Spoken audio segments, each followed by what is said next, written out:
ரொம்பவே சுவாரஸ்யமான விஷயத்தை பத்தி தான் அலச போறோம். ஹஜ்ஜில் கல்லெறியும் வழக்கத்தின் பின்னணி. உலகத்திலேயே ரொம்ப பிரம்மாண்டமான, இன்னைக்கும் கோடிக்கணக்கான மக்களால் பின்பற்றப்படுகிற ஒரு பழமையான வழக்கத்தோட உண்மையான அர்த்தம் என்னன்னு மூல தகவல்களோட அடிப்படையில நாம தெரிஞ்சுக்க போறோம். வாங்க நேரடியா விஷயத்துக்குள்ள போயிடலாம். இந்த மூல தகவல்ல கேட்கப்பட்டிருக்கிற நம்ம எல்லோர் மனசுலயும் கண்டிப்பா எழக்கூடிய ஒரு முக்கியமான கேள்வி இதுதான்: ஹஜ்ஜுக்கு போற லட்சக்கணக்கான மக்கள் சைத்தானுக்கு ஏன் கல்லெறியறாங்க? கொஞ்சம் யோசிச்சு பாருங்க. உலகத்தோட மூல முடுக்குல இருந்தெல்லாம் பல லட்சம் பேர் ஒன்னா சேர்ந்து ஒரு குறிப்பிட்ட இலக்கை நோக்கி இப்படி கல் எறியறாங்கன்னா அது பார்க்கவே எவ்வளவு பிரம்மாண்டமா இருக்கும். ஆனா இதுக்கு பின்னால ஒரு மிகப்பெரிய சரித்திரமே ஒளிஞ்சிருக்குங்க. பகுதி 1, ஹஜ்ஜின் ஆச்சரியமூட்டும் வழக்கம். பல நூற்றாண்டுகளா தொடர்ந்துட்டு வர இந்த பிரம்மாண்டமான நிகழ்வு குறிப்பா எங்கிருந்து தொடங்குச்சுன்னு இப்ப பார்க்கலாம். பகுதி 2, இப்ராஹிம் நபியின் பெரும் சோதனை. இறை தூதரான இப்ராஹிம் அலைஹி வஸல்லம் அவங்க சந்திச்ச மிக கடுமையான சோதனை இது. தன்னோட சொந்த மகனையே பலியிட போற ஒரு நெஞ்ச பதற வைக்கிற தருணம் அது. ஆனா சரியா அந்த நேரத்துல ஒரு எதிர்பாராத திருப்பம் நடக்குது. அது வேற யாரும் இல்ல அப்படின்னு நம்ம சோர்ஸ் சொல்லுது. இவ்ளோ ஒரு முக்கியமான உணர்ச்சிகரமான நேரத்துல அவங்கள தடுத்து நிறுத்த ஒரு உருவம் நேர்ல வருது. கொஞ்சம் யோசிங்க. மனித கற்பனைக்கே எட்டாத ஒரு மிகப்பெரிய சோதனை நடந்துட்டு இருக்கு. அந்த நெருக்கடியான நேரத்துல குறுக்க வந்து நின்ன அந்த மர்ம உருவம் யாரா இருக்கும்? ஷைத்தான். ஆமாங்க, இப்ராஹிம் நபியோட மனசுல தவறான எண்ணங்களை விதைக்க குறுக்கே வந்த உருவம் தான் இந்த ஷைத்தான். தன் மகனை பழியிட போற அந்த மிகச்சரியான ஏரத்துல இப்ராஹிம் அலைஹி வஸல்லம் அவங்களோட மனசுல குழப்பத்தை ஏற்படுத்த ஷைத்தான் குறுக்க வர்றான்.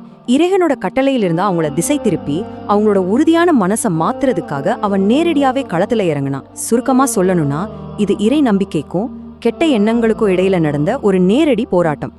பகுதி 3, சைத்தானை விரட்டிய 7 கற்கள். சைத்தானோட இந்த மோசமான சதியை எந்த ஒரு பெரிய ஆயுதமும் இல்லாம அவங்க எப்படி எதிர்கொண்டாங்க அப்படிங்கிறது தான் இந்த மாபெரும் வரலாற்றோட மைய புள்ளியே. சரியா 7. இப்ராஹிம் அலைஹி வஸலாம் அவங்க கீழே குனிஞ்சு தம்மோட கையில சரியா 7 கற்கள் எடுத்தாங்க. எடுத்து அந்த சைத்தானோட கண்ணிலேயே குறி வச்சு சரியா எரிஞ்சாங்க. எப்போதெல்லாம் தவறான எண்ணங்கள் நம்மள தாக்குதோ அப்போதெல்லாம் அதை மிக துல்லியமா எதிர்கொள்ளணும் அப்படிங்கறத தான் இந்த செயல் நமக்கு காட்டுது. ஒரு தீய எண்ணத்தை அதோட ஆணிவேரிலேயே முறியடிச்சதற்கான மிக சிறந்த வரலாற்று பதிவு இது. முதல்ல வழிய மறைத்தல் மற்றும் கல்லால் அடித்தல், அப்புறம் மீண்டும் மறைத்தல் மற்றும் விரட்டுதல், கடைசியா 3ஆம் முறை மறைத்தல் மற்றும் வெற்றி. இப்ப பாத்தீங்கன்னா இது சும்மா ஒரே ஒரு முறை நடந்த நிகழ்வு கிடையாது. ஷைத்தான் தொடர்ந்து 3 முறை அவங்களோட வழிய மறைச்சிருக்கான். முதல் முறை மறைச்சப்போ கல்லால் அடிச்சாங்க, ஆனா அவன் அடங்கல. 2வது முறை மறுபடியும் மறைக்க வந்தா அப்பவும் விரட்டினாங்க. 3வது முறை அவங்க வழிய மறைக்க முயன்றப்போவும் திரும்ப கல்லால அடிச்சு விரட்டி முழுமையா அவனை வீழ்த்தி ஒரு மாபெரும் வெற்றியை பெற்றாங்க. இதுதாங்க விடாமுயற்சியோட உச்சகட்டம். பகுதி 4, கெட்ட எண்ணங்களை விரட்டுதல். சரி, இதிலிருந்து நாம கத்துக்க வேண்டிய உளவியல் பாடம் என்ன? பல நூற்றாண்டுகளுக்கு முன்னாடி நடந்த இந்த ஒரு வரலாற்று நிகழ்வை இன்னைக்கு நம்மளோட நிஜ வாழ்க்கையோட இணைக்கிற இடம் இதுதாங்க. அந்த வெற்றியை கொண்டாடுவது, இன்னொரு பக்கம் கெட்ட எண்ணங்களை விரட்டுவது. இன்னைக்கு ஹஜ்ல நடக்கிற இந்த கல்லெறியும் பழக்கத்துக்கு பின்னால 2 முக்கியமான காரணங்கள் இருக்குன்னு இந்த மூல தகவல்கள் மூலமா நம்ம தெரிஞ்சுக்கலாம். 1, இப்ராஹிம் அலைஹிஸ்ஸலாம் அவங்க பெற்ற அந்த பிரம்மாண்டமான வரலாற்று வெற்றியை கொண்டாடுறது.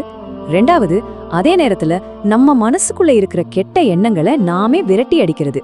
நமக்குள்ள வரக்கூடிய தவறான எண்ணங்களை அந்த 7 கற்களை போல நாமளும் உறுதியோட விரட்டி அடிக்கணும் அப்படிங்கறதா இதுல இருந்து நம்ம கத்துக்க வேண்டிய மிகப்பெரிய பாடம். நீங்க இந்த இடத்த பார்க்க நினைச்சா இன்ஷா அல்லான்னு கமெண்ட் பண்ணுங்க.